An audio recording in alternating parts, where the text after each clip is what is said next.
जवाब देंगे, पूरा देश पूछ रहा है। अब ना कोई पेपर फेंकेगा। झुकाने वाला चाहिए, सरकार भी झुकती है। पिछले दशक में 152 पेपर लीक हुए, 750 करोड़ छात्र प्रभावित हुए, मगर एक भी दोषी, एक भी माफिया को सजा नहीं। I think you must compliment Prime Minister Modi and this government. It has finished an unfinished task which you should have accomplished. আক্রমণ পাল্টা আক্রমণ, সরকার বনাম বিরোধী। মোদী সরকারের আমলে প্রশ্ন ফাঁসের তালিকা তুলে ধরল কংগ্রেস সহ বিরোধীরা। পাল্টা ইউপিএর আমলে প্রশ্ন ফাঁসের তথ্য তুলে ধরে জবাব দিল বিজেপি। ছাত্র বিক্ষোভের ছেড়ে পদত্যাগ করতে বাধ্য হয়েছেন কেন্দ্রীয় শিক্ষামন্ত্রী ধর্মেন্দ্র প্রধান। যন্তর মন্তর থেকে ককরোচ জনতা পার্টি বা সিজেপির বিক্ষোভ আপাতত উঠে গেলেও প্রশ্ন ফাঁস বিতর্কের আঁচে এখনো ফুটছে সংসদ। সোমবার সংসদে দ্য পাবলিক এক্সামিনেশন বিলের সংশোধনী পেশের পর মঙ্গলবার লোকসভায় এ নিয়ে আলোচনার শুরুতেই 2 বছর আগের আইনের প্রসঙ্গ তুলে বিজেপি সরকারকে নিশানা করেন কংগ্রেস সাংসদ গৌরব গগৈ। প্রশ্ন করলেন, আইন থাকলেও তা কার্যকর হচ্ছে কোথায়? आज से 2 साल पहले ये बिल लाया गया था। उस समय में भी सरकार ने इस बिल का इंट्रोडक्शन करते हुए ये कहा कि ये बहुत ही एक ऐतिहासिक कदम है, एक बहुत बड़ा कदम है और इससे शिक्षा विभाग सुधरेगा और इससे परीक्षा में जो पेपर लीक होते हैं अब नहीं होगा, अब किसी का साहस नहीं होगा। जो चार्जशीट हुए थे नीट यूजी 2024 पेपर लीक के मामले में 45 में से 44 को बेल मिल चुका है। ये है इनकी गंभीरता। जो मूल व्यक्ति है जिसको मास्टरमाइंड कहा जाता है, संजीव मुखिया, 11 महीने तक वो फरार था। अप्रैल 2025 में वो फाइनली उसका गिरफ्तार हुआ और फिर उस मामले में उसको बेल मिल गया। बिल तो 24 में भी लेकर के आए थे आप। जो 24 में बिल लेकर के आए तो उसके बाद नीट परीक्षा का पेपर लीक क्यों हो गया, ये आप बता देना मंत्री जी। आपको एक कानून बनाने के बाद दूसरा कानून बनाना पड़ रहा है, ये क्या वजह है? পাল্টা কংগ্রেস নেতৃত্বাধীন ইউপিএ সরকারের আমলের প্রশ্ন ফাঁসের তথ্য তুলে ধরে জবাব দেয় বিজেপি। जब 2014 से पहले कांग्रेस लेड यूपीए सरकार था, तब एक नहीं, 2 नहीं, बल्कि टोटल 22 बार पेपर लीक होकर कैंसिल करने पड़े। उनमें से कांग्रेस लेड यूपीए सरकार के अधिकार क्षेत्र में आने वाले 6 ऐसे एग्जामिनेशंस हैं जो सीधा केंद्र सरकार के नीचे आते थे। उत्तर प्रदेश में जब सपा की सरकार थी तो police constable recruitment paper leak हुआ। বিল আইন সব নিয়ে বিতর্ক হচ্ছে, হবে, কিন্তু প্রশ্ন হলো লক্ষ লক্ষ পড়ুয়ার জীবন নিয়ে ছিনিমিনি খেলা কবে বন্ধ হবে? নিট কেলেঙ্কারির পরিপ্রেক্ষিতে শুধু তর্ক বিতর্ক চাপানুতর নয়, সমস্যার সমাধানে ভারত সরকার বিল আনছেন, পাবলিক এক্সামিনেশন অ্যামেন্ডমেন্ট বিল 2026। সেইটা নিয়ে এখন লোকসভাতে তুমুল হট্টগোল চলছে, 10 ঘন্টার আলোচনা চলছে। এই বিলটা নিয়ে কার কার আপত্তি? নিট কেলেঙ্কারির মতো অজস্র কেলেঙ্কারি ইতিপূর্বে কংগ্রেস আমলে বা অন্যান্য আমলে ঘটেছে। আমরা ব্যাপক কেলেঙ্কারি জানি। আমরা জানি যে ওম প্রকাশ চৌতলা, হরিয়ানার প্রাক্তন মুখ্যমন্ত্রী, শিক্ষার দুর্নীতিতে 4 বছর জেল হয়েছিল, 50 লক্ষ টাকা জরিমানা হয়েছিল।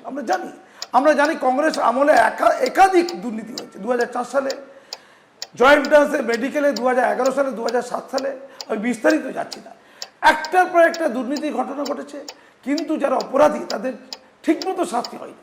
কোথাও কোথাও সামান্য শাস্তি হলে অধিকাংশ ক্ষেত্রে অন্ধগলি দিয়ে পাপীরা মুক্তি পেয়ে গেছে। তো এবারে ভারত সরকার বা বিজেপির যে গভর্নমেন্ট রয়েছে তারা মনে করছে কঠিন একটা বিলের মাধ্যমে এই ধরনের যাতে পেপার লিক না হয়, এর একটা আশু স্থায়ী সমাধান করতে অত্যন্ত সাধু উদ্যোগ। আগে ছিল, আমরা জানি 5 বছর পর্যন্ত ম্যাক্সিমাম জেল, এখন 10 বছর করা হয়েছে। 50 লক্ষ টাকা পর্যন্ত ম্যাক্সিমাম জরিমানা, এখন 10 কোটি টাকা করা হয়েছে। 2 মাসের মধ্যে এই পর্ব সম্পন্ন করার হিয়ারিং কমপ্লিট করতে হবে বলা হয়েছে। একাধিক বিধি, আমি সেটা বিস্তারিত করছি না। এর মূল লক্ষ্য কি? মূল লক্ষ্য যাতে করে যারা এই অন্যায় দুষ্কর্মে যুক্ত থাকবে তা থেকে বিরত রাখা যায়। মানে ওষুধ বাটা, আমাদের যেমন পশ্চিমবঙ্গে গুন্ডা দমন আইন তৈরি করা হয়েছে। গুন্ডা দমন আইন তো ছিল, গুন্ডাদের জন্য দমন করার আইন ছিল, তাহলে প্রয়োজন হলো কেন? তারপরেও গুন্ডা দমন হয়নি। তাই এর আগেও তো আইন ছিল, তাহলে এই আইনটার প্রয়োজন হলো কারণ 2026 আইনটা, কারণ এই আইনটা না হলে কঠোরভাবে এদেরকে নিয়ন্ত্রণ করা যাচ্ছে না। তাহলে কে আন্দোলন করলো, আরশোলা পার্টি কি বললো, তার চেয়ে অনেক গুরুত্বপূর্ণ কথা ন্যায় হলো কিনা, আর এই আইনের মধ্যে দিয়ে কী আছে এটা লাগু করতে পারলে আমরা আগামীতে সমস্যার সমাধান করতে পারবো।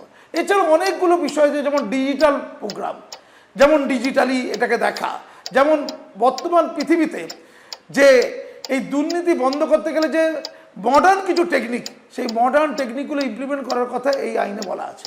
তাহলে এতে কারো তো আপত্তি হওয়ার কথা নয়, কংগ্রেসের বা সিপিএমের বা অন্য দলগুলো কারো তো আপত্তি হওয়ার কথা নয়, কিন্তু দেখতে পাচ্ছি তর্ক বিতর্ক হচ্ছে। কেন তর্ক বিতর্ক কেন? আজকে ককরোচ জনতা পার্টি তার একটা আন্দোলন গড়ে তুলেছিল। এই রিটের ঘটনা তো আজকের নয়, রিটের ঘটনার পরে আমরা জানি যে অনেকের অপরাধ প্রমাণিত হয়নি। ফাস্ট ট্র্যাক কোর্টের কথা বলা হয়েছে, স্পেশাল টাস্ক ফোর্সের কথা বলা হয়েছে, প্রত্যেকটাই পজিটিভ কথা, প্রত্যেকটা প্রয়োজনীয় বিষয়। তাহলে এটাতে সরকারকে সাহায্য করা উচিত, বিরোধী দলগুলোর ওই আকছাকছি করাটা লক্ষ্য হতে পারে না। এবার এরা দাবি করতে পারে সব ভালো ভালো গোলগাল কথা মিলে আসছে, এর প্রয়োগ হবে কি? আরে প্রয়োগ হওয়ার জন্য তো গভর্নমেন্টকে সময় দিতে হবে।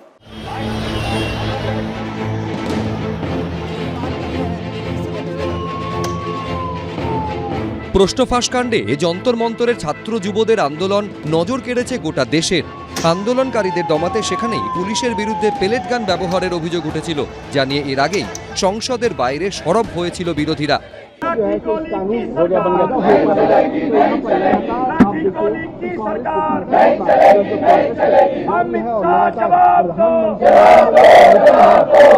আর এবার এই নিয়ে উত্তাল হলো সংসদ। किसने ऑर्डर दिया पैलेट गन्स चलाने के लिए? किसने ऑर्डर दिया? प्रधानमंत्री जी ने दिया, गृह मंत्री जी ने दिया। कम नहीं है, इमरजेंसी से कम अन्याय नहीं कर रहे हैं आप लोग। আমরা সেই পরিস্থিতিগুলোকে দেখলে বুঝতে পারবো যে পরিস্থিতি কিভাবে ওইদিকে ঘুরিয়ে নিয়ে যাওয়া হয়। আর এরই মধ্যে সরকারি রেকর্ডে পেলেট গান ব্যবহারের কথা সামনে এলো। গত 20 জুলাই সংসদ মার্চ করেন আন্দোলনকারীরা। সেদিনই বিক্ষোভকারীদের দমাতে পুলিশের এইসব ছবি সামনে আসে। পুলিশের বিরুদ্ধে পেলেট গান চালানোর অভিযোগ সবার প্রথমে সামনে আনেন রাহুল গান্ধী। पेलेट गन कब लगी है? पेलेट गन तब लगी है जब मेरे भाई हिंदुस्तान का तिरंगा लिए ऐसे पीसफुल प्रोटेस्ट कर रहे थे। सरकार ने कहा है कि कोई पेलेट गन यूज नहीं हुई, कहा है ना, ये देखिए, ये है पेलेट गन, थोड़ा घूम जाए, इसको कहते हैं पेलेट गन, इसको कहते हैं पेलेट गन।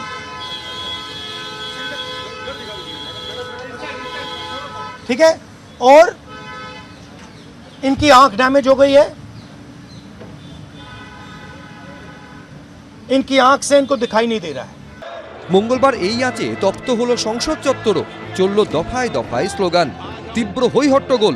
কেন্দ্রীয় স্বরাষ্ট্রমন্ত্রী অমিত শাহর জবাবের দাবিতে অধিবেশন কক্ষে বিক্ষোভ দেখায় বিরোধীরা। তীব্র হৈ হট্টগোলের জেরে এদিন দুপুর 2টো পর্যন্ত মুলতবি করা হয় লোকসভার অধিবেশন। सदन की कार्रवाई आज 2 बजे तक के लिए स्थगित की जाती है।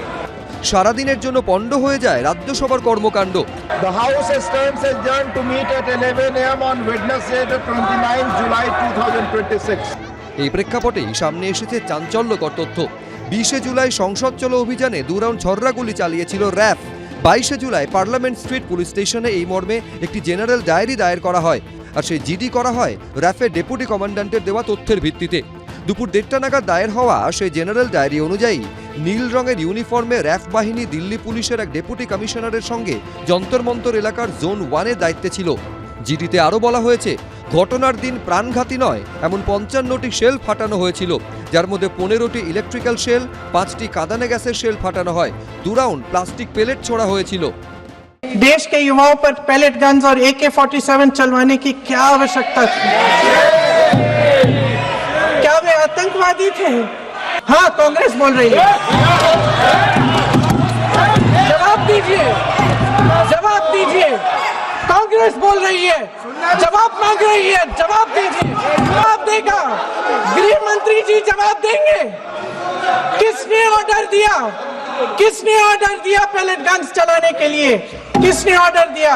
प्रधानमंत्री जी ने दिया? गृह मंत्री जी ने दिया? जवाब देंगे? पूरा देश पूछ रहा है, सिर्फ कांग्रेस पार्टी नहीं पूछ रही है। जिम्मेदारी बनती है कि आप इस सवाल का जवाब दें। পড়ুয়াদের ওপর দমন পীড়নের অভিযোগ তুলে জরুরি অবস্থার সঙ্গে এর তুলনা করেন সমাজবাদী পার্টির সাংসদ অখিলেশ যাদব। आंसू के गैस के गोले और लकड़ी में लगा हुआ कुछ कील का और कांटे की चीजें, उस समय करंट नहीं लगाया जाता था, इस बार करंट लगाया गया। সব কাজকর্মের সঙ্গে যুক্ত তাদেরকে চিহ্নিত করা উচিত এবং কেন এইসব ছড়রা বা বাকি রবার বুলেট বা প্লাস্টিক বুলেট কেন চালাতে হয়েছিল সেটাও দেখা দরকার। আন্দোলনকারীদের বাগে আনতে দিল্লিতে পুলিশের পেলেট গান ব্যবহার করা কিংবা বিহারে AK-47 ব্যবহার নিয়ে উত্তাল দেশ। আন্দোলন নিয়ন্ত্রণ করতে পুলিশের একই আচরণ। তরুণ তরুণী আন্দোলনকারীদের এভাবে লাঠিপেটা, লাথি বা চড়ি বা কেন মারবে পুলিশ? এই প্রশ্ন তুলছেন অনেকে। এই আবহেই নিট প্রশ্ন ফাঁস কাণ্ডের প্রতিবাদে সামিল আন্দোলনকারীদের একাংশকে রক্ষা কবচ দিল সুপ্রিম কোর্ট। সুপ্রিম কোর্টের প্রধান বিচারপতির বেঞ্চের নির্দেশ, বিক্ষোভকারীর বিরুদ্ধে কোনো কঠোর বা দমনমূলক পদক্ষেপ করতে পারবে না পুলিশ। তবে যাদের বিরুদ্ধে অতীতে অপরাধের রেকর্ড রয়েছে তাদের ক্ষেত্রে এই রক্ষা কবচ কাজ করবে না। পাশাপাশি গোটা ঘটনার তদন্তে সুপ্রিম কোর্টের প্রাক্তন বিচারপতির নেতৃত্বে SIT গঠনেরও ইঙ্গিত দিয়েছে সর্বোচ্চ আদালত। जो भी प्रोटेस्टर थे डिटेन किए गए हैं और जिनके खिलाफ FIR हुई है उनको अरेस्ट नहीं किया जाएगा। जो डिटेन किए गए हैं और जिनके खिलाफ कोई आपराधिक मामला नहीं है उनको रिहा कर दिया जाएगा। ये बहुत बड़ी राहत है।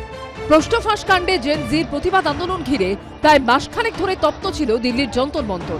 এই আবহে আন্দোলনকারীদের ওপর নির্মম অত্যাচারের অভিযোগ উঠেছে কেন্দ্রীয় স্বরাষ্ট্র মন্ত্রকের অধীনস্থ দিল্লি পুলিশের বিরুদ্ধে। পুলিশের অতি সক্রিয়তার অভিযোগে মামলার জল গড়ায় সুপ্রিম কোর্টে। এই দিন প্রধান বিচারপতি সূর্যকান্ত, বিচারপতি জয়মাল্য বাগচি এবং বিচারপতি ভি মোহনার বেঞ্চে সেই মামলার শুনানি হয়। প্রধান বিচারপতি বলেন, শুরুতে আন্দোলন শান্তিপূর্ণভাবেই চলছিল, পরে আন্দোলন হিংসার রূপ নেয়।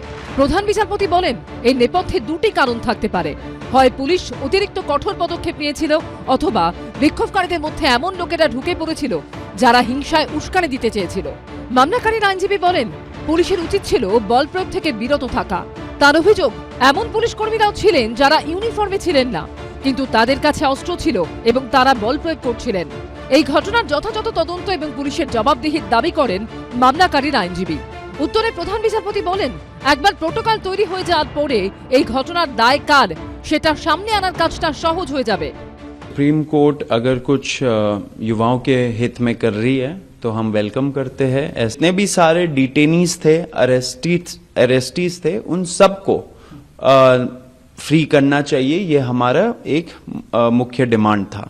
अभी अगर सुप्रीम कोर्ट बोल रही है कि जिनके ऊपर FIRs है पहले से उनको मत छोड़िए, तो वो हमें मंजूर नहीं है। सरकार अपना जो उन्होंने जबान दिया है वो नहीं रखती है, तो हम फोर्स हो जाएंगे फिर से एक बड़ा प्रोटेस्ट कॉल करने का दिल्ली में।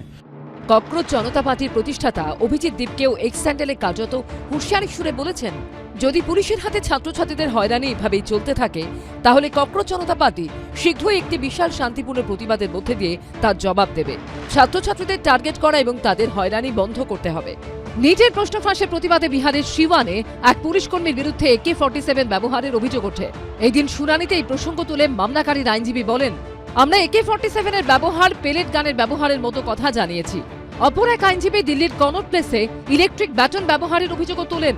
বিহারে 13 বছরের এক নাবালিকাকে আটক করার অভিযোগ ওঠে। এত পুলিশের নিরাপত্তার মধ্যেও যন্তর মন্তরে পাথর ভরা ট্রাক কি করে পৌঁছলো প্রশ্ন তোলা হয় তা নিয়েও। ঘটনার তদন্তে প্রাক্তন বিচারপতির তত্ত্বাবধানে SIT গঠনের দাবি জানানো হয় মামলাকারীদের তরফে। ছাত্ররা এই আন্দোলন যে গোটা দেশ জুড়ে করেছিলেন তার কারণটা ছিল স্বচ্ছভাবে পরীক্ষা পদ্ধতি হোক এবং ডাক্তার, ইঞ্জিনিয়ার ইত্যাদি যারা পাশ করে বেরোবেন তারা যাতে যোগ্যতার সাথে পাশ করে বেরোতে পারেন।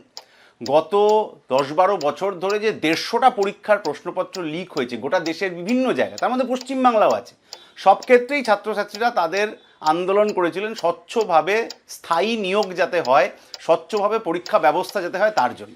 কিন্তু পুলিশ, আমরা দিল্লিতে যা দেখলাম বা অন্যান্য কয়েকটা রাজ্যেও বিহার ইত্যাদিতে যা দেখলাম, পুলিশ যেভাবে অতি সক্রিয় হয়ে উঠেছে, কোথাও পেলেট গান চালাচ্ছে, কোথাও অন্য কোনো বন্দুক চালাচ্ছে, সে কী বন্দুক চালাচ্ছে সেই নিয়ে বিতর্ক হচ্ছে, কিন্তু বন্দুক যে চালিয়ে তার ভিডিও আছে, পেলেট গান ছোড়া হচ্ছে তার ভিডিও আছে। এই অতি সক্রিয়তার কারণ হচ্ছে যে বিজেপি আরএসএস যে সরকারটা চালাচ্ছে তারা আসলে প্রতিবাদীদেরকে মুখ বুজে দিতে চান গায়ের জোরে, গলা টিপে দিতে চান গায়ের জোরে, তাদের কাছে কোনো যুক্তি টুক্তি কাজ করে না। ফলে এই যুক্তিহীনতার জায়গা থেকে যে কোনো প্রতিবাদীকে দমন করার জন্যে যে রাষ্ট্রীয় সন্ত্রাস নামিয়ে আনা হয়েছিল দিল্লিতে এবং অন্যান্য জায়গায়, মুম্বাইতে, বিহারে, সর্বত্র, তার বিরুদ্ধে দেশের মানুষ যে ক্ষিপ্ত হয়ে যাচ্ছেন, এটা নিশ্চিতভাবে আদালত সেটা বুঝেছেন। কিন্তু আদালত যেটা বুঝলেন, আদালত যে নির্দেশ দিলেন যেটা আসলে ছাত্রদের জন্যে, দেশের মানুষের জন্য ভালো হবে, সেটা বিজেপির নেতারা, দেশের সরকারের মাথায় যারা আছেন তারা কেন বুঝতে পারলেন না? কেন আদালত বলে দেওয়ার আগে পর্যন্ত তাদের ভাবনা এই কথাটা এলো না? এটা একটা চিন্তার ব্যাপার।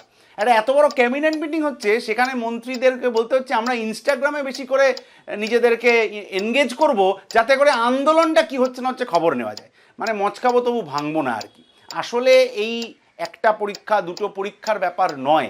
আসলে যে দুর্নীতির পিছনে যে মাথা, সেই মাথাকে প্রথমে যে বিহার পুলিশ গ্রেপ্তার করেছিল, তার বিরুদ্ধে যে মামলা হালকা করে দেওয়া, তাকে ছেড়ে দেওয়া, সিবিআই এর কিছু তথ্য প্রমাণ খুঁজে না পাওয়া, এটার আসলে একটা বড় ষড়যন্ত্র, যার পিছনে অনেক দূর পর্যন্ত শিকড় ছড়িয়ে আছে বলে এটা স্পষ্ট। আমাদের পশ্চিমবাংলায়ও নিয়োগ দুর্নীতির তদন্তের ক্ষেত্রে একের পর এক এই ধরনের ঘটনা ঘটেছিল, তারপরে কোর্টকে হস্তক্ষেপ করতে হয়েছিল, সিবিআই হয়েছিল, কিন্তু সিবিআই আজ অবধি সেই তদন্ত শেষ করে উঠতে পারেনি। ফলে আজকে যারা এই ছাত্রদের ওপর মিথ্যে মামলা দিয়েছিলেন, অতি সক্রিয় হয়েছিলেন, আমরা দেখলাম যে পার্টি কেন্দ্রীয় অফিসে, সিপিআইএম এর কেন্দ্রীয় কমিটির যে অফিস, সেই অফিসে আজকে পুলিশ ঢুকে গিয়েছে, ঐশী ঘোষকে ওখান থেকে অ্যারেস্ট করতে হবে। অথচ এইরকম কোনো জায়গায় যাওয়ার ক্ষেত্রে যা নিয়মকানুন ইত্যাদি মানতে হয়, যা সাধারণ প্রোটোকল আছে, সেটাও কিন্তু পুলিশ মানার চেষ্টা করেনি। এই যে আগ্রাসী মনোভাব, এই যে স্বৈরাচারী মনোভাব, ফ্যাসিস্ট মনোভাব, তার বিরুদ্ধে একদিকে এই কোর্টের রায়, সেটাকে আমরা স্বাগত জানাচ্ছি, উল্টো দিকে এই ফ্যাসিস্ট মনোভাব, স্বৈরাচারী মনোভাবের বিরুদ্ধে সাধারণ মানুষ ভবিষ্যতে যে আরো বেশি গর্জে উঠবেন, এটা আর বলার অপেক্ষা রাখে না। ছাত্রছাত্রীদের প্রতিবাদ বিক্ষোভ করার অধিকার রয়েছে, তা স্বীকার করে কেন্দ্রের তরফে সলিসিটর জেনারেল বলেন, ভিড়ের মধ্যে অশান্তি সৃষ্টির জন্য কিছু লোক ঢুকেছিল। একাধিক এমন ব্যক্তিদের শনাক্ত করা হয়েছে যাদের বিরুদ্ধে অতীতে গুরুতর অপরাধের অভিযোগ রয়েছে। আদালতকে তিনি জানান, কেরালাম, মহারাষ্ট্র, অসম সহ একাধিক রাজ্যের হাইকোর্টে এই নিয়ে মামলা দায়ের হয়েছে। ককরোচ জনতা পার্টি যারা নীতি নির্ধারণ করছেন, তাদের আন্দোলনকারী যারা সহকর্মী রয়েছেন, যাদের বহু জায়গায় অ্যারেস্ট হয়ে রয়েছেন, তো তাদের স্বার্থে তারা যদি কোনো এই ধরনের সিদ্ধান্ত নিয়ে থাকেন, তারা নিতেই পারেন, সেই সিদ্ধান্ত নেওয়ার অধিকার তাদের রয়েছে। এবং একসঙ্গে পথ চলতে গিয়ে, আন্দোলন করতে গিয়ে যারা শান্তিপূর্ণ আন্দোলন ভালোভাবে করতে গেছেন, সেখানে দিল্লি বা অন্য জায়গায় যেভাবে তাদের উপর দমন পীড়ন হয়েছে, সেখানে যদি তারা সহকর্মীদের স্বার্থে, ধৃত সহকর্মীদের স্বার্থে এই কড়া মনোভাব নেন, তা নিতেই পারেন। দুপক্ষের সওয়াল জবাব শুনে প্রধান বিচারপতি নির্দেশ দেন, দিল্লি ও অন্যান্য রাজ্যে দায়ের হওয়া এফআইআর এর ভিত্তিতে পুলিশ তদন্ত চালিয়ে যাবে, কিন্তু কোনো কঠোর পদক্ষেপ করা যাবে না। বিহার সহ অন্যান্য রাজ্যে যেসব নাবালকদের আটক করা হয়েছে, তাদের অবিলম্বে ছেড়ে দিতে হবে। যাদের বিরুদ্ধে পুরনো অপরাধের রেকর্ড নেই, তাদের ছেড়ে দেওয়ার নির্দেশ দেন বিচারপতি জয়মাল্য বাগচি। মহারাষ্ট্র, পশ্চিমবঙ্গ, মধ্যপ্রদেশ, বিহার, অসম, কেরালাম, উত্তরপ্রদেশের রাজ্য সরকারকে নোটিশ জারি করেন প্রধান বিচারপতি। মামলা সংক্রান্ত সমস্ত সিসিটিভি ও ক্যামেরার ফুটেজ, ওয়্যারলেস কমিউনিকেশন রেকর্ড ও ইলেকট্রনিক্স এভিডেন্স সংরক্ষণের নির্দেশ দেওয়া হয়েছে। একই সঙ্গে পড়ুয়াদের ব্যক্তিগত তথ্য যাতে সর্বসমক্ষে না আসে, তারও নির্দেশ দিয়েছেন প্রধান বিচারপতি। গোটা ঘটনায় সুপ্রিম কোর্টের প্রাক্তন বিচারপতির নেতৃত্বে এসআইটি গঠনেরও ইঙ্গিত দিয়েছে সর্বোচ্চ আদালত। সুপ্রিম কোর্টে যে পিটিশনগুলো ছিল, সেই পিটিশনের পক্ষ থেকে যারা আইনজীবী ছিলেন, তাদের নির্দিষ্ট সাবমিশন ছিল যে রামলীলা ইনসিডেন্টের পরে সুপ্রিম কোর্ট নির্দিষ্টভাবে ডাইরেকশন দিয়েছে যে এই ধরনের ভিড়ের ক্ষেত্রে কিভাবে সেই ভিড়কে দূরে সরানো যাবে। প্রথমে লাউড স্পিকার, দেন ওয়াটার ক্যানন, দেন লাঠিচার্জ, সেটাও হাঁটুর নিচে, তারপরে টিয়ার গ্যাস, তারপরে প্রয়োজন হলে ভায়োলেন্স, এবং সেটা হতে হবে প্রপোর্শনের। এই ক্ষেত্রে যে যন্তর মন্তরে, সেখানে কিন্তু 163 অফ বিএনএসএস সেটা অ্যাপ্লিকেবল ছিল না, কোনো প্রকার প্রোহিবিটরি, কোনো প্রকার ডাইরেকশন ছিল না। এতদ সত্ত্বেও এক্সেসিভ ফোর্স সেটা ইউজ করা হয়েছে। সেই জন্য মহামান্য সুপ্রিম কোর্ট নির্দিষ্টভাবে নির্দেশ দিয়েছেন যে যে সমস্ত ছাত্রদের কোনো প্রকার ক্রিমিনাল অ্যান্টিসিডেন্ট নেই তাদের রিলিজ করতে হবে। এই গোটা দেশ জুড়ে যে এই যে ছাত্র আন্দোলন হয়েছে তার প্রেক্ষিতে, এবং সিসিটিভি ফুটেজ সেগুলো প্রিজার্ভ করতে হবে, বডি অন ক্যামেরা যেগুলো আছে তার ফুটেজ সেগুলো প্রিজার্ভ করতে হবে, পিসিআর লগ সেগুলো প্রিজার্ভ করতে হবে।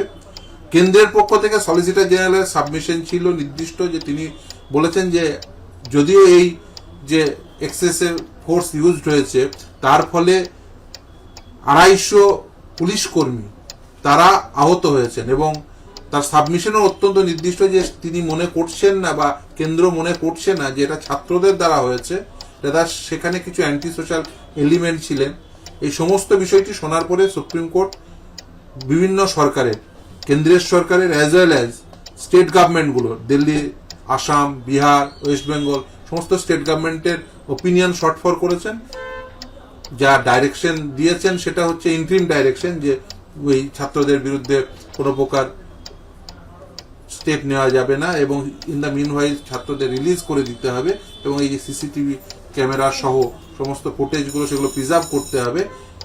কিন্তু ভবিষ্যতে একজন সুপ্রিম কোর্টের প্রাক্তন বিচারপতিদের দিয়ে এই যে ইনভেস্টিগেশন, সেই ফেয়ার ইনভেস্টিগেশনটা যাতে হয় এবং একটা সিট গঠন করতে পারেন সেই বিষয়ে যদি ইন্ডিকেশন দিয়েছেন, নির্দিষ্ট নির্দেশ দেননি, রাজ্যগুলো ওপিনিয়ন দেওয়ার পরে বা ওপিনিয়ন হয়তো ফর্ম করার পরে তারপরে সুপ্রিম কোর্ট এই বিষয়ে নির্দিষ্ট নির্দেশ দিতে পারেন। কিন্তু এটা ঠিক যে সুপ্রিম কোর্ট যেটা মনে করছেন, এর আগেও সুপ্রিম কোর্ট একাধিকবার জাজমেন্ট দিয়েছেন যে এই ধরনের ভিড় সেটা দূরে সরিয়ে দেওয়ার জন্য কিভাবে ফোর্স ইউজ করতে হয়, সবসময় প্রপোর্শনেট ফোর্স ইউজ করতে হয়, উইদাউট এনি প্রভোকেশন। যদি পুলিশ এইভাবে ব্রুটালি মানুষজনদের এইভাবে লাঠিচার্জ করে, এইভাবে মানুষজনকে আহত করেন, তাহলে যেটা হবে সেটা হচ্ছে আমাদের কনস্টিটিউশনে যে ফ্রিডম অফ স্পিচ অ্যান্ড এক্সপ্রেশনের কথা বলা আছে, পিসফুল অ্যাসেম্বলির কথা বলা আছে, যে ফান্ডামেন্টাল রাইটগুলো এনশিওর করা আছে, সেই এনশিওর ফান্ডামেন্টাল রাইট সেটা ইনফ্রিঞ্জ হবে, যেটা কোনোভাবেই কাম্য নয়।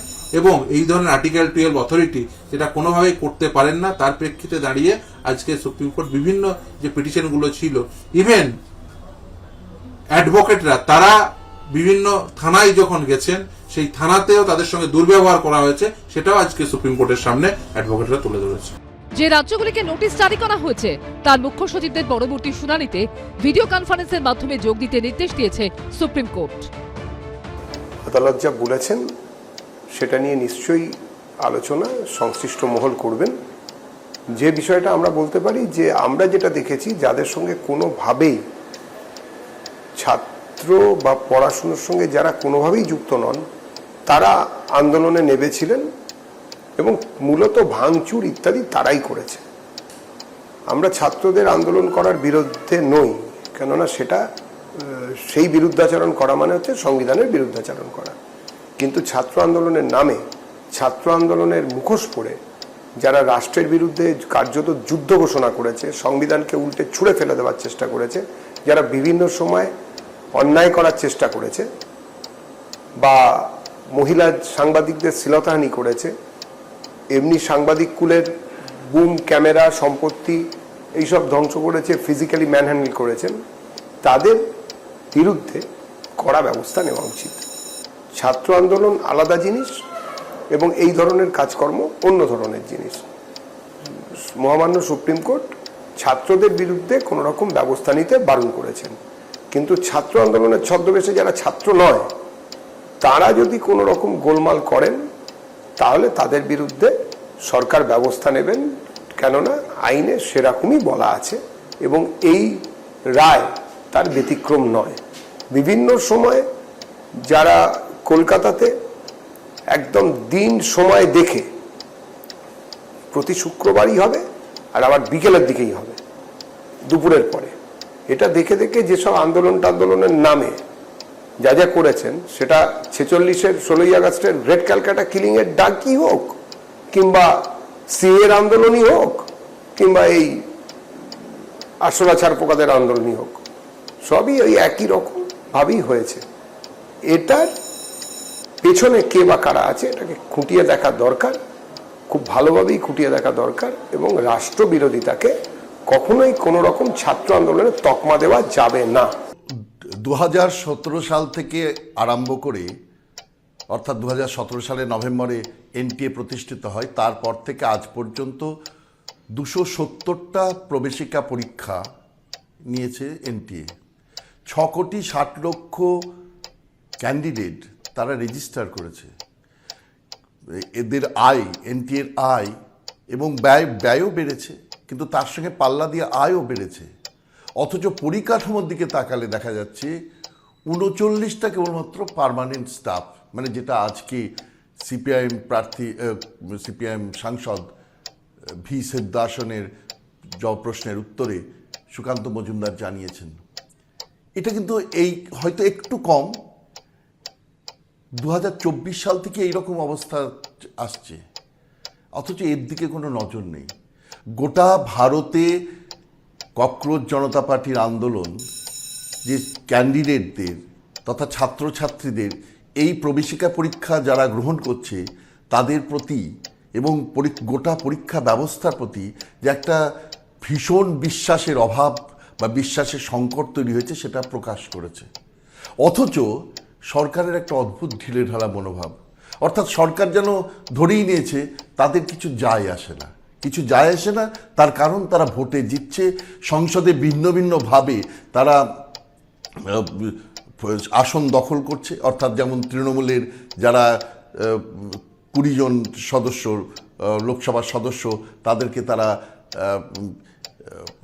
ন্যাশনাল সিটিজেন্স পার্টি অফ ইন্ডিয়ার সঙ্গে যুক্ত করে এনডিএর শরিক করে নিল। এই রকম নানাভাবে গণতন্ত্রকে প্রবঞ্চিত করে তারা নিজেদের আসন সংখ্যা বাড়াচ্ছে এবং ক্ষমতার রাজনীতি করছে। অর্থাৎ আসল যে সমস্যা, সেই সমস্যাটা জলের তলায় থেকে যাচ্ছে। যদি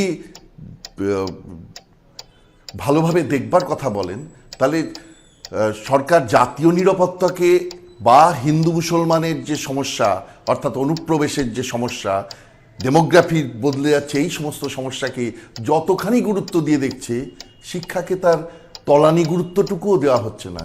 এবং খুব স্বাভাবিকভাবেই শিক্ষার সবচেয়ে গুরুত্বপূর্ণ যে জায়গা, যেখানে বহু কোটি কোটি ছেলে মেয়ে তারা প্রত্যেক বছর অসম্ভব পরিশ্রম করে একটা নিজেদের মেরিটকে প্রমাণ করবার চেষ্টা করছে, সেই রকম একটা জায়গায় তারা ঢিলেঢালা একটা মনোভাব দেখিয়ে যাচ্ছে। আজ পর্যন্ত আপনারা ভালো করে দেখতে পাবেন যে পার্লামেন্টে এ নিয়ে কোনো আলোচনা হয়নি। আজকে প্রথম আলোচনা হচ্ছে। প্রধানমন্ত্রী তো 2014 সালের পরে ভারতে কোনো উন্মুক্ত সাংবাদিক সম্মেলনই করেননি। অর্থাৎ গণতান্ত্রিক কোনো বিশ্লেষণ, গণতান্ত্রিক কোনো আলাপ আলোচনা থেকে বিজেপির যে মূল বক্তব্য বা বিজেপির যে এজেন্ডা, সেটাকেই তুলে ধরবার চেষ্টা করছে এবং সেখানেই আসল সমস্যা। মাসের পর মাস অক্লান্ত পরিশ্রম, দিনরাত এক করে পড়াশোনা, ঘুম নাওয়া খাওয়া ভুলে বইয়ে মুখ গুঁজে থাকা, মেডিকেলে সর্বভারতীয় প্রবেশিকার জন্য এভাবেই প্রস্তুতি নেন ছাত্রছাত্রীরা। কিন্তু প্রশ্ন ফাঁসের ঘটনার সেই দীর্ঘ প্রস্তুতিতে এক মুহূর্তে জল ঢেলে দিয়েছে, প্রশ্নের মুখে দান করিয়ে দিয়েছে অসংখ্য ছাত্রছাত্রীর ভবিষ্যৎকে। সেই ক্ষোভই গত এক মাসে আঁচড়ে পড়েছে রাস্তায়। তাদের দাবির মুখে বাধ্য হয়ে কেন্দ্রীয় শিক্ষামন্ত্রীর পদ থেকে ধর্মেন্দ্র প্রধানকে সরিয়েছে মোদী সরকার। কিন্তু সেই পদক্ষেপ কি আদৌ শাস্তিমূলক নাকি স্রেফ চোখে ধুলো দিতে? এই ছবিগুলোকে হাতিয়ার করে সেই প্রশ্ন তুলছে বিরোধীরা। প্রশ্ন ফাঁসের ঘটনায় যার ভূমিকা নেই, সব থেকে বেশি প্রশ্ন উঠেছে সেই ধর্মেন্দ্র প্রধানকে সোমবার সংসদে এবং তারপর মঙ্গলবার ওড়িশায় সংবর্ধনা জানানো হলো। आपको नहीं लगता कि शर्मनाक है किन परिस्थितियों ने इन्होंने इस्तीफा दिया और फिर उनका यहाँ पे स्वागत हो रहा है जैसे कोई सुपरस्टार का आगमन हो रहा है? इस सरकार में कोई विश्वास नहीं कर सकता। पूछना चाहता हूँ कि छात्रों का आंदोलन के बाद सरकार उनका बात सुन के पार्लियामेंट में बिल लेके आता है, ये अच्छा है, या जो आंदोलन होता है तो उसको कुचलने के लिए देश में इमरजेंसी लगा देता है, वो अच्छा बता दीजिए। नीट कांडे देशজোড়া আন্দোলনের মুখে বাধ্য হয়ে শনিবার কেন্দ্রীয় শিক্ষামন্ত্রীর পদে ইস্তফা দেন ধর্মেন্দ্র প্রধান।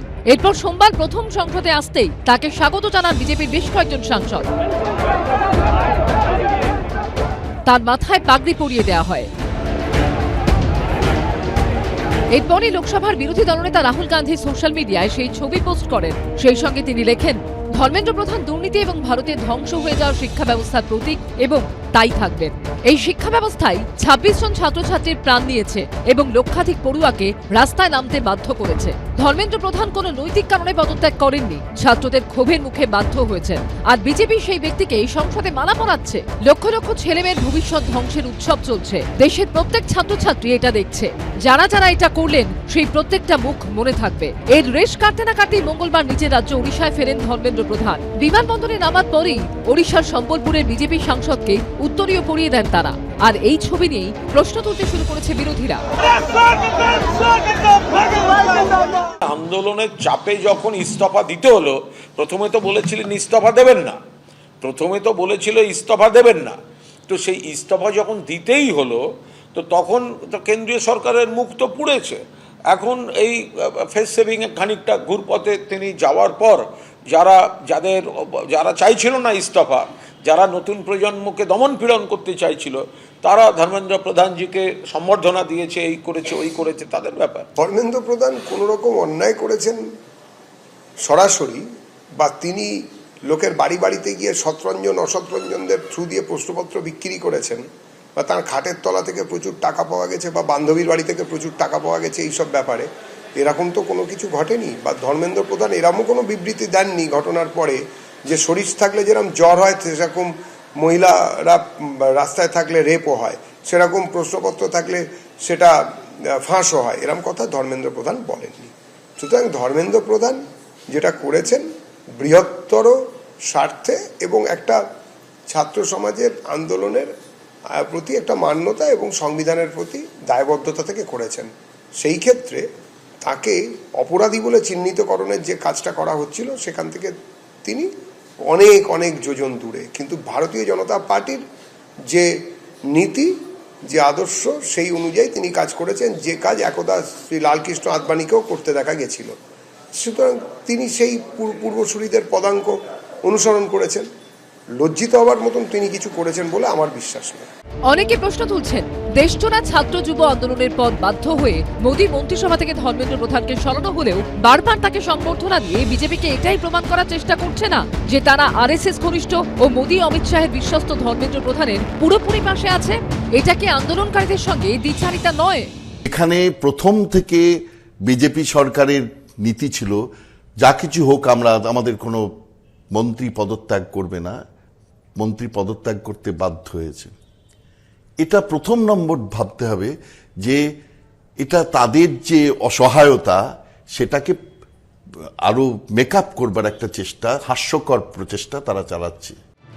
শুধু সংসদ চত্বরেই সম্বর্ধনা নয়, কার্যত বীরের মতো করে স্বাগত জানানোই নয়, অত্যন্ত ইঙ্গিতপূর্ণভাবে সোমবার সদ্য পদত্যাগী শিক্ষামন্ত্রী ধর্মেন্দ্র প্রধানকে বিজেপি সাংসদরা পাগড়িও পরিয়ে দেন।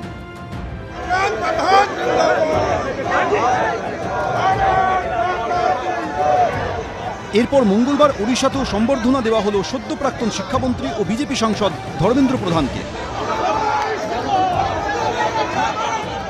আর এ নিয়েই যখন সমালোচনায় সরব কংগ্রেস, তখন প্রশ্ন ফাঁস ঘিরে মোদী সরকারকে লোকসভায় বিঁধলেন অভিষেক বন্দ্যোপাধ্যায়। পাল্টা তৃণমূল আমলে পশ্চিমবঙ্গে শিক্ষক নিয়োগ দুর্নীতি ও তার জেরে হাজার হাজার শিক্ষক শিক্ষিকার চাকরি যাওয়ার প্রসঙ্গ মনে করিয়ে দিয়ে কটাক্ষ করেছে BJP. Dreams of India's youth cannot be built on fear. They can only be built on fairness, transparency and trust. अन्याय की नींव पर भविष्य का निर्माण नहीं हो सकता है सर। टीएमसी की जब सरकार थी पश्चिम बंगाल में टीचर रिक्रूटमेंट स्कैम में सुप्रीम कोर्ट ने 27,753 अपॉइंटमेंट्स को कैंसिल करा गया क्योंकि उन्होंने उसमें फ्रॉड और मैनिपुलेशन पाया। কালীঘাট তৃণমূলের তরফে মঙ্গলবার প্রশ্ন ফাঁস ইস্যুতে লোকসভায় বক্তব্য রাখেন অভিষেক বন্দ্যোপাধ্যায়। বিজেপি সরকারের ভূমিকার সমালোচনায় সরব হন তিনি। It is an admission that the NDA and the BJP government have failed. It failed to protect examinations. It failed to protect the students. It failed to protect the merits. So students are not asking for sympathy. They're asking for certainty. They're asking for one simple guarantee. If I study honestly for 2 years, let not somebody buy my future overnight. Is that too much to ask for, sir? প্রাথমিক থেকে high school, শিক্ষক থেকে শিক্ষাকর্মী, তৃণমূল সরকারের আমলে লাগামহীন নিয়োগ দুর্নীতি হয়েছিল। শেষ অবধি সুপ্রিম কোর্টের নির্দেশে চাকরি হারিয়েছেন হাজার হাজার শিক্ষক ও শিক্ষাকর্মী। বছরের পর বছর রোদ জল উপেক্ষা করে আন্দোলন করেছেন চাকরি প্রার্থীরা। তৃণমূল সরকারের আমলে পুলিশ তাদের পিটিয়েছে, লাথি মেরেছে। অতীতের এই সব কথা মনে করিয়ে দিয়ে পাল্টা জবাব দিয়েছে বিজেপি। পেপার লিক, এই একইভাবে পেপার লিক হয়েছে কংগ্রেস গভর্নমেন্টে, কেরালা সরকারে, আপ সরকারে, নন্দীগ্রামে গুলি চলেছে, সিপিএম আমলে বুদ্ধদেব বাবু ডিজাইন করেননি। 26,000 চাকরি গেছে, মমতা ব্যানার্জি, অভিষেক ব্যানার্জির পিসিমা ডিজাইন করেনি। সুতরাং বলা খুব সহজ, করে দেখানোটা কঠিন, যেটা আমাদের কেন্দ্র সরকার এবং আমাদের সম্মানীয় এক্স এডুকেশন মিনিস্টার করে দেখিয়েছেন। কারণ আমাদের কাছে আমাদের সন্তানরা সর্বপ্রথম, দেশ সর্বপ্রথম। শুরুটা হয়েছিল দিল্লিতে, পরে নিট প্রশ্নফাঁসের প্রতিবাদে আন্দোলন শুধু সেখানেই আটকে থাকেনি। ছাত্র যুবদের আন্দোলন ছড়িয়ে পড়ে বিহার, অসম, মহারাষ্ট্র, পশ্চিমবঙ্গ সহ দেশের নানা রাজ্যে, মধ্যপ্রদেশ, ঝাড়খণ্ড সহ একাধিক রাজ্যে। এরপর সরকার তাদের দাবি মেনে নেওয়ায় আপাতত বিক্ষোভ থেকে পিছু হটেছে ককরোচ জনতা পার্টি। এই দাবিগুলোর মধ্যে অন্যতম ছিল আন্দোলনকারীদের বিরুদ্ধে পুলিশের করা মামলা প্রত্যাহার। এই দাবি মানা না হলে সোমবারই ফের আন্দোলনে নামার হুঁশিয়ারি দেয় আরশোলা পার্টি। এরপর নিট আন্দোলনকারীদের বিরুদ্ধে মামলা প্রত্যাহারের সিদ্ধান্ত নিল বিজেপি শাসিত বিহার, অসম ও মহারাষ্ট্র সরকার। বিহার পুলিশের তরফে দাবি করা হয়েছে 25শে জুলাই মোট 694 জনকে আটক করা হয়েছিল। 339 জন নাবালককে ছেড়ে দেওয়ার পর 355 জনকে গ্রেফতার করা হয়। বিহারের স্বরাষ্ট্র দপ্তরের তরফে বিবৃতি দিয়ে বলা হয়েছে 26শে জুলাই সন্ধ্যে 6টার আগে বিক্ষোভে অংশগ্রহণকারী কোনো ব্যক্তির বিরুদ্ধে সরকার কোনো শাস্তিমূলক আইনি পদক্ষেপ গ্রহণ করবে না। একই পথে হেঁটেছে বিজেপি শাসিত অসম সরকারও। মোট 5টি মামলার ভিত্তিতে অসমে গ্রেফতার করা হয়েছিল 13 জন নিট আন্দোলনকারীকে। এদের প্রত্যেকের বিরুদ্ধে মামলা প্রত্যাহার করে তাদেরকে ছেড়ে দেওয়া হবে বলে জানিয়েছে অসম সরকার। নিট আন্দোলনকারীদেরকে স্বস্তি দিয়ে তাদের বিরুদ্ধে মামলা প্রত্যাহার করার ঘোষণা করেছে ফডনবিস সরকারও। মুম্বাইয়ের ওরলি, দাদার, সিয়ান, মাহিম, শিবাজি পার্ক থানায় দায়ের হওয়া 13টি মামলা প্রত্যাহার করার নির্দেশ দিয়েছে মহারাষ্ট্র সরকার। এদিকে আন্দোলন ঘিরে ধুন্ধুমার পরিস্থিতি তৈরি হয়েছিল ধর্মতলায়। এই ঘটনায় 16 জনকে গ্রেফতার করা হয়েছিল। ধৃত 16 জনকেই মঙ্গলবার জামিন দেয় ব্যাংশাল আদালত। নিট প্রশ্নফাঁসের প্রতিবাদে দেশ জুড়ে বিক্ষোভ আপাতত থেমেছে, কিন্তু এরই মধ্যে কলকাতায় সভা মিছিল চলছেই। কোথাও এসএফআই, কোথাও আরএসএস পন্থীরা। শুক্রবার বাম ছাত্র যুবদের মিছিলের পাল্টা সোমবার কলকাতা জুড়ে তিরঙ্গা যাত্রা করেছিল বিজেপি। আর মঙ্গলবার রাস্তায় নামল আরএসএস এর ছাত্র সংগঠন এবিভিপি সহ শিক্ষক ও শিক্ষাকর্মীদের একাধিক সংগঠন।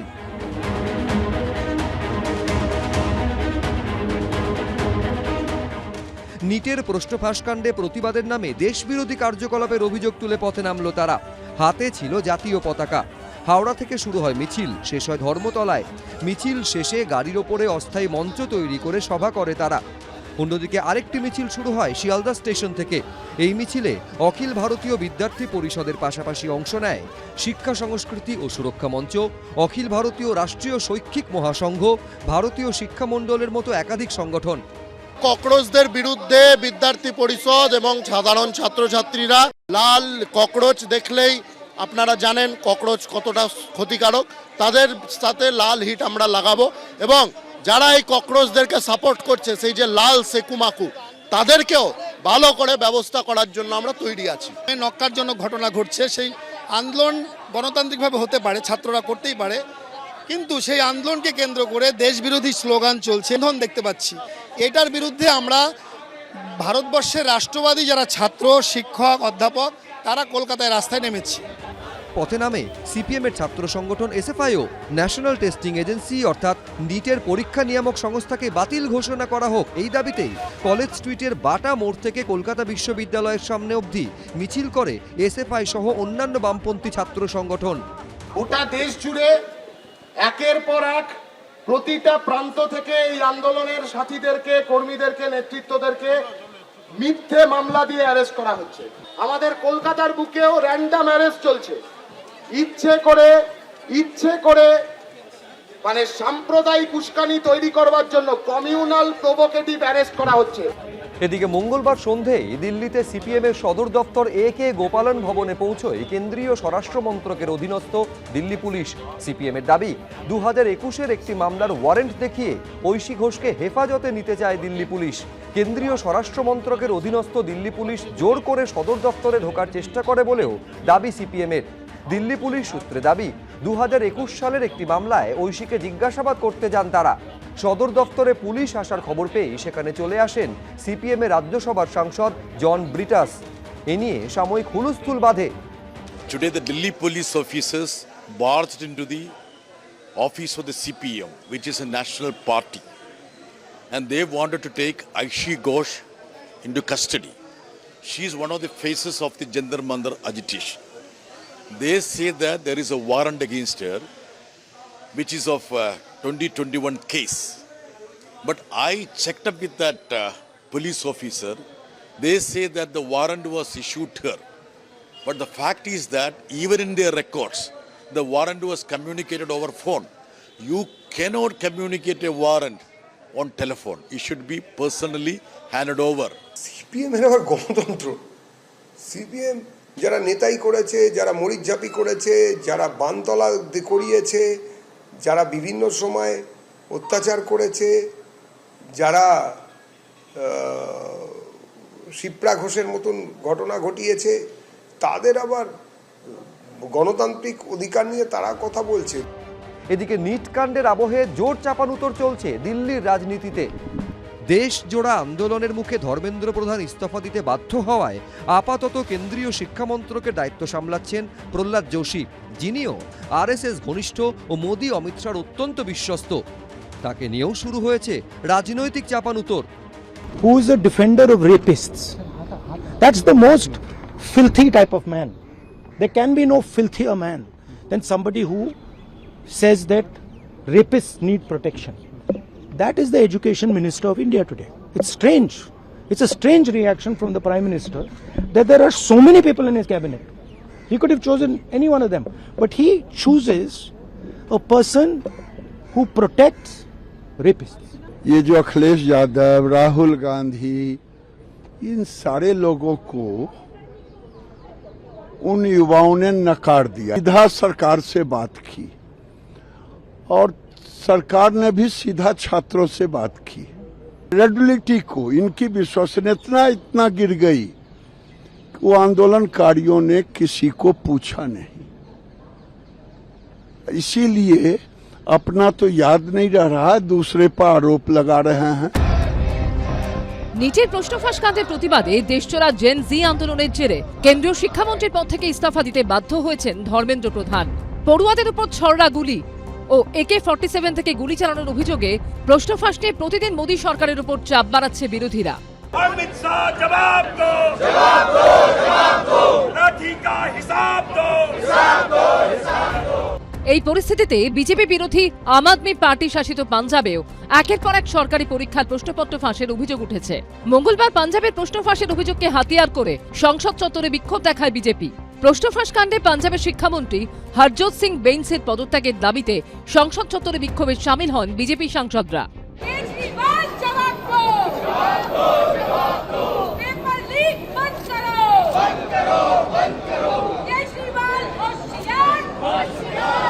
প্রতিবাদে রাহুল সিনহার ঠিক পাশে দেখা যায় তৃণমূলের বিদ্রোহী এনসিপিআই সাংসদ রচনা বন্দ্যোপাধ্যায়কে। পাশাপাশি বিক্ষোভে সামিল হন সদ্য তৃণমূল থেকে বিজেপিতে যোগদানকারী সাংসদ সুস্মিতা দেব।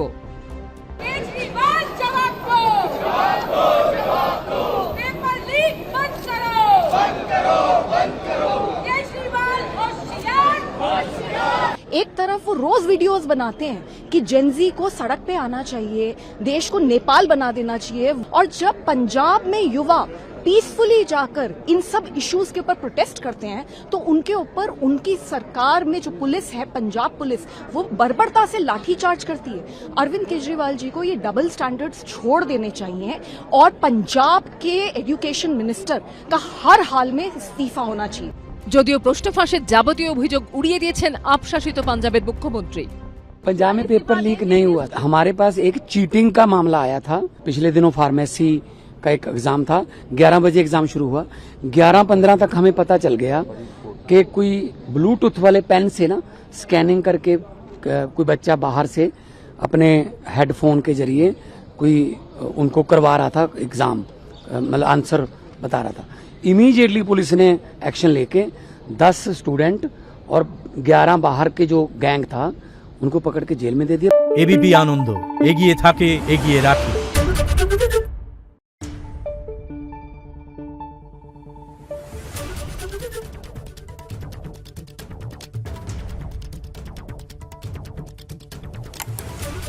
রিপোর্ট।